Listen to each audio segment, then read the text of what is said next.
Karen Whitfield stood frozen in her pristine kitchen, watching through her bay window as a massive excavator rolled down Maple Grove Lane at 7:03 a.m. on a Tuesday morning.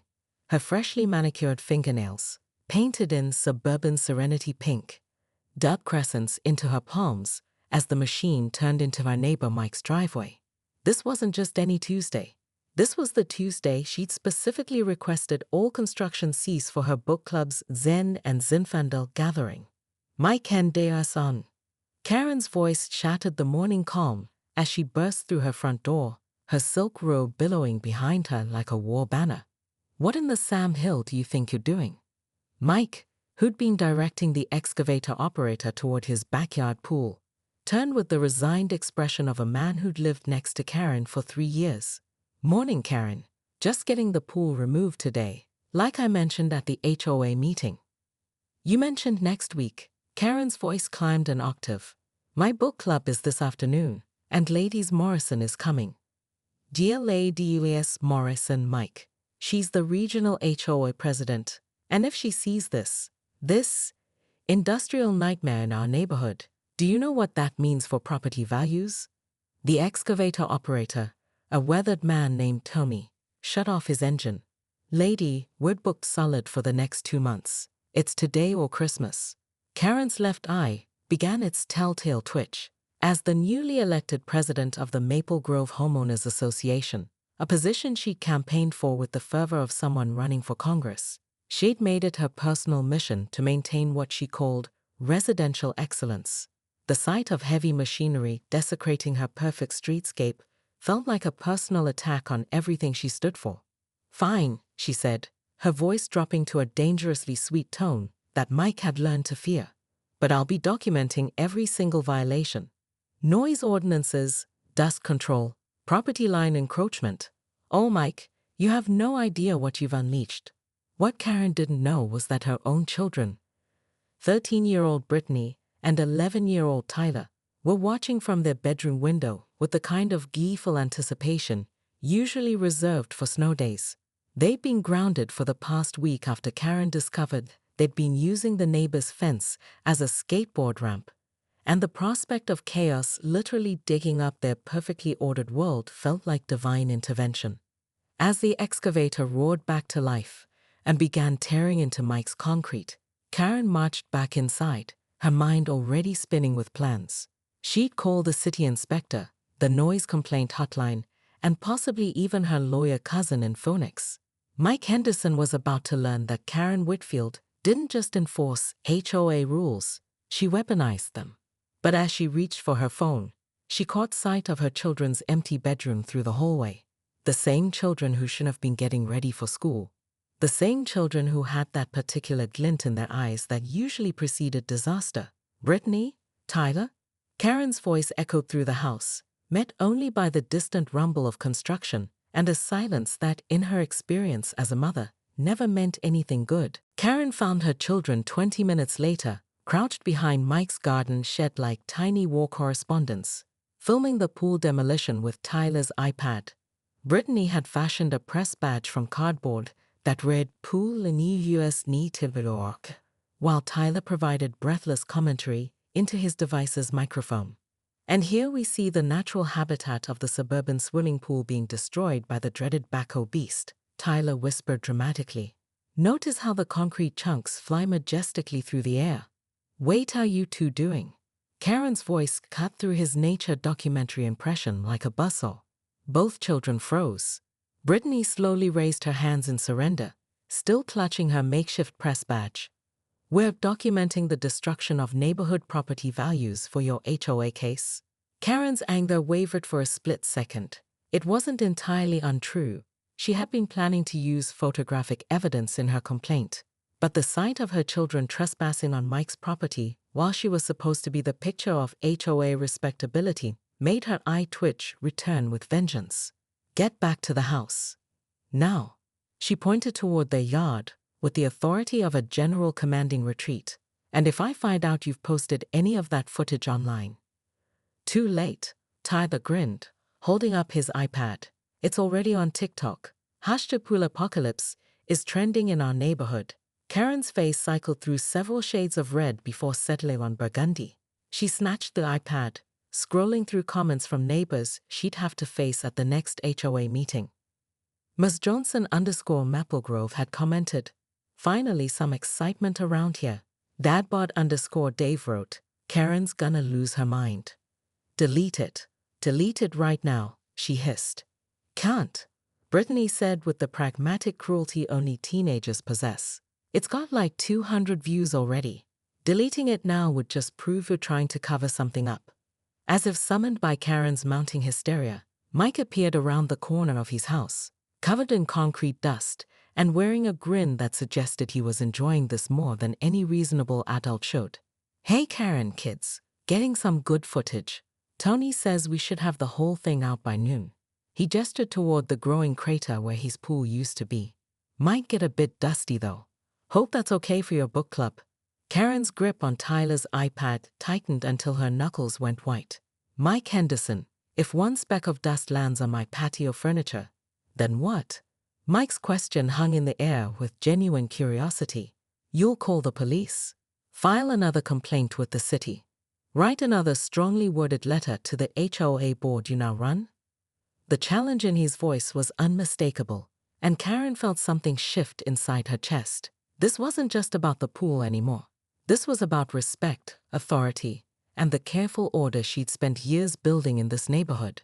Mike was treating her like some powerless busybody instead of the elected representative of property values and community standards. "No," she said quietly, her voice taking on the measured tone she used when making difficult decisions. "I'm going to exercise my authority as HOA president to call an emergency meeting about unauthorized construction projects and their impact on neighborhood compliance." Mike's grin faltered slightly. "Karen, come on. It's just a pool removal." "It's never just anything, Mike. There are procedures, protocols, standards." Karen handed Tyler back his iPad and smoothed her robe with the dignity of someone who just decided to go nuclear. "And since you seem to think those don't apply to you, maybe it's time the whole neighborhood learned about proper channels." As she marched back toward her house, Karen's mind was already working through the HOA bylaws she'd memorized during her campaign. Emergency meetings, compliance violations, fines and penalties. She had tools at her disposal that Mike clearly hadn't considered.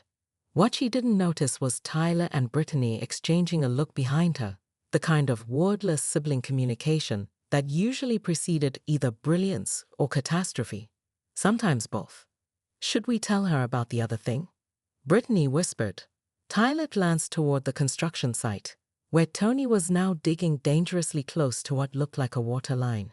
"Nah, she'll figure it out." By 2 p.m., Karen's Zen and Zinfandel book club had devolved into what could generously be called a disaster summit.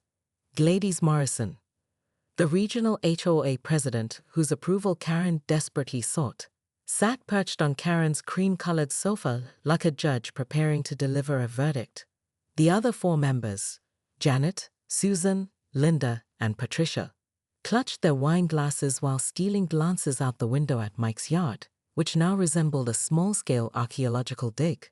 "So explain to me again," Gladys said, her voice carrying the kind of authority that came from 20 years of suburban governance, "how you allowed this excavation to proceed without proper notification to affected residents."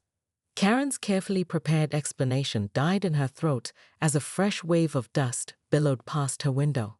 She'd called the emergency HOA meeting for 6 p.m., sent strongly worded emails to half the neighborhood, and even researched municipal noise ordinances.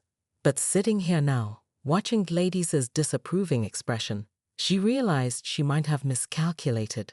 "The homeowner claims he provided adequate notice," Karen said carefully. "But as you can see, the impact on neighboring properties has been." A tremendous crash interrupted her mid-sentence, followed by the sound of rushing water and Tony, the excavator operator's creative profanity. Through the window, they watched a geyser of water erupt from Mike's backyard, transforming his construction site into an impromptu water park. "Oh my God," Janet whispered. "He hit the main line." Karen was out the door before anyone could stop her, her book club abandoning their discussion of literary themes to follow her into what was rapidly becoming a neighborhood crisis.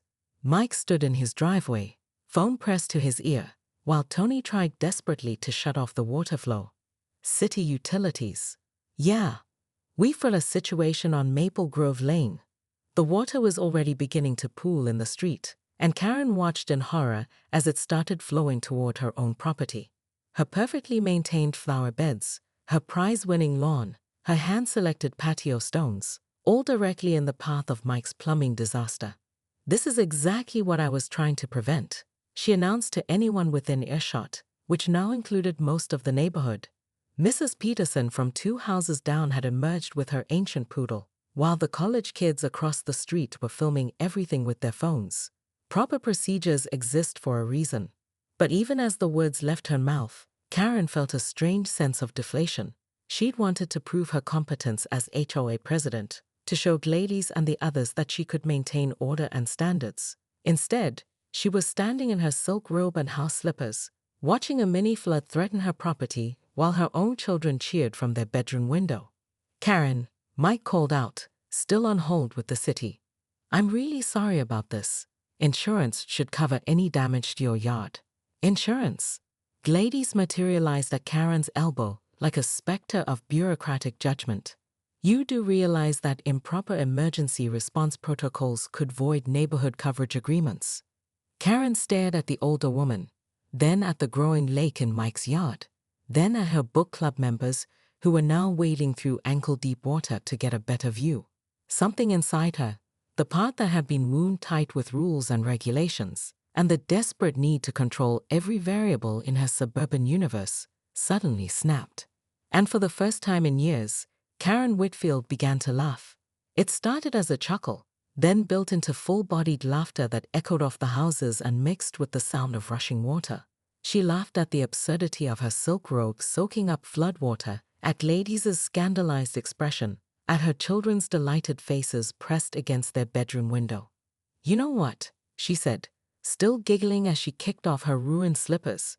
"Sometimes things just go to hell, and all the procedures in the world won't stop it." Mike lowered his phone, staring at her with the kind of amazement usually reserved for witnessing actual miracles. "Are you okay, Karen?" "I'm standing in a flood wearing pajamas while my book club discusses municipal water policies," she replied, gesturing at Janet and Susan, who were indeed debating the finer points of utility easements. "I'm either okay or completely insane."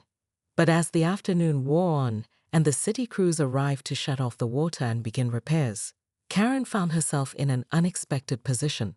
Instead of filing complaints and documenting violations, she was coordinating with Mike to manage the neighborhood response. Instead of lecturing about proper procedures, she was helping Patricia rescue her cat from a tree the animal had climbed to escape the flooding.